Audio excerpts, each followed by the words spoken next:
Hello guys, in today's video I will be showing you how to convert an old RGB LED strip and convert it into a smart LED strip with ESPHome and Home Assistant. We'll be using ESP32, any kind, 3 N channel MOSFETs. In my case, I'll be using the 50N06 MOSFETs and type, a 12 volt power supply, and a LM2596 step down power module. I will leave an affiliate link if you want to buy one of these. First, a disclaimer. I'm not a trained professional and my work isn't the best, but is a start point for you and a helpful guide. So let's get started. Okay, so first we're going to hop into our Home Assistant. Okay, here I am in Home Assistant, and then we'll go to ESPHome. And here we'll be here in the corner. I don't know if you can see it over here. We'll be adding a new device and it gives you this prompt, and we can go ahead and continue. And then we're gonna specify a name for this. Okay, in our case, you can put RGB LED, right? And then hit next.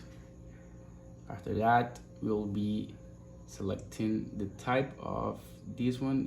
It'll be the ESP32.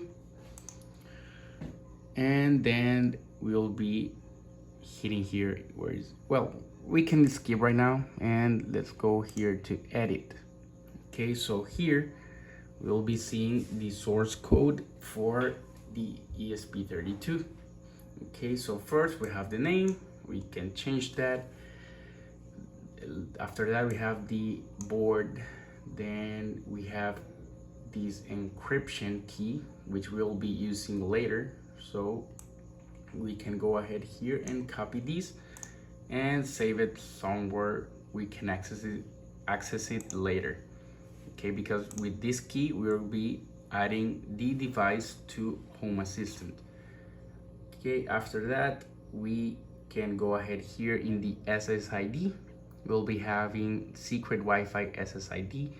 So this means that the device is going to be using the secret password that we have in this part over here. We go to the ESPHome menu, and then we can see over here in the upper right corner secrets, and then we can go ahead here and press it, and you'll be seeing your credentials for the all the new things that you'll be using. Okay, so let's go ahead here and continue editing. In my case, I had problems using the secret Wi-Fi SSID and password, so what I did is just deleted this one and put my router here, the router that we'll be connecting to, and the password. Okay, so exactly in the same space where it was. Okay, because remember that the YAML files are really delicate with spacing, so make sure to write it right where it was. Okay, after that we can go ahead here and copy the instructions that I have linked in the description. So we add the source code for this. Okay, so let's go ahead and do that.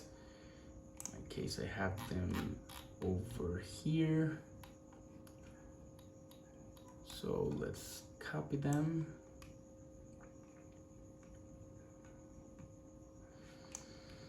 Let's copy, and here after captive portal, sorry my pronunciation, we'll hit 2 spaces. No matter how much spaces you leave in between the lines, that doesn't matter, but it do matter that you start at the, look, if I hit backspace, I'll be going to the start of the line. So here we'll hit Control V and paste it, And now we have the code over here. So we can go ahead here in the top right corner, we can hit save.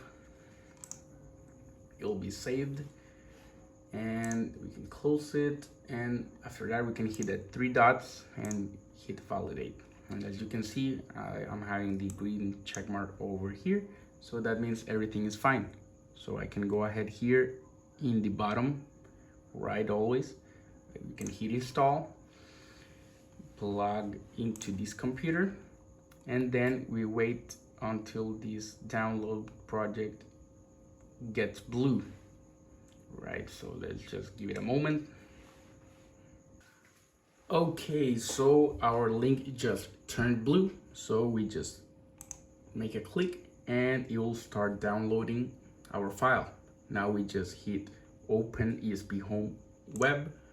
It'll take us over here, and then we press connect, and a screen will appear over here showing us our port where we have the ESP32 connected.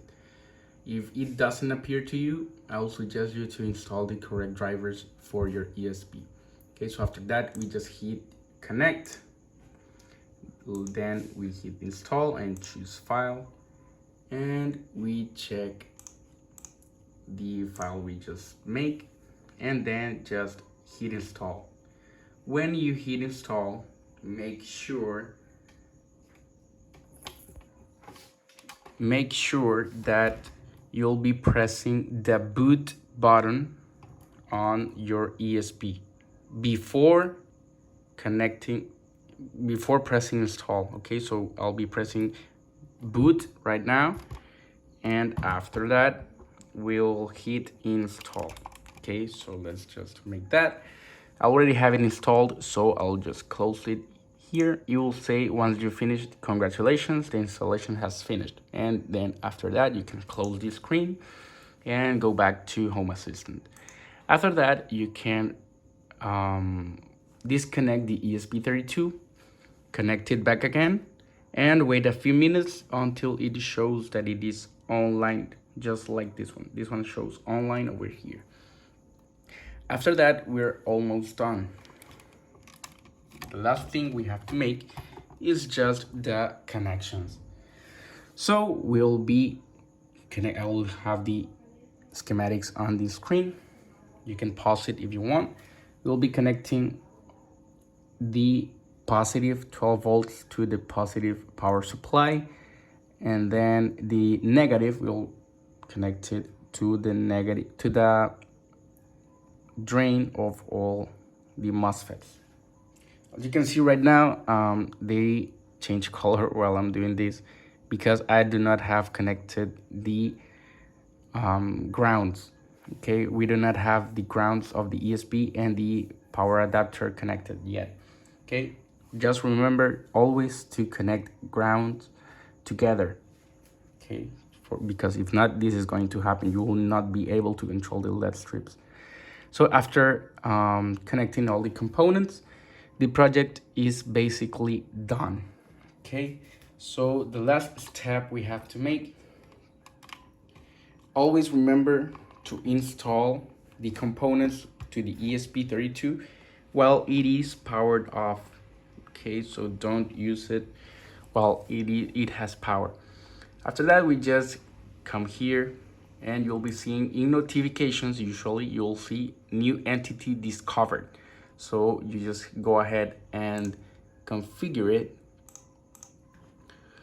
Let's just go ahead over here and you'll appear something like this. Okay, you'll have the name of your project and it will say one device, one entity. Okay, after you have done that, you can go ahead over here, edit the dashboard and import the RGB. Okay, so right now mine's powered off, doesn't matter. And we just can control it over here.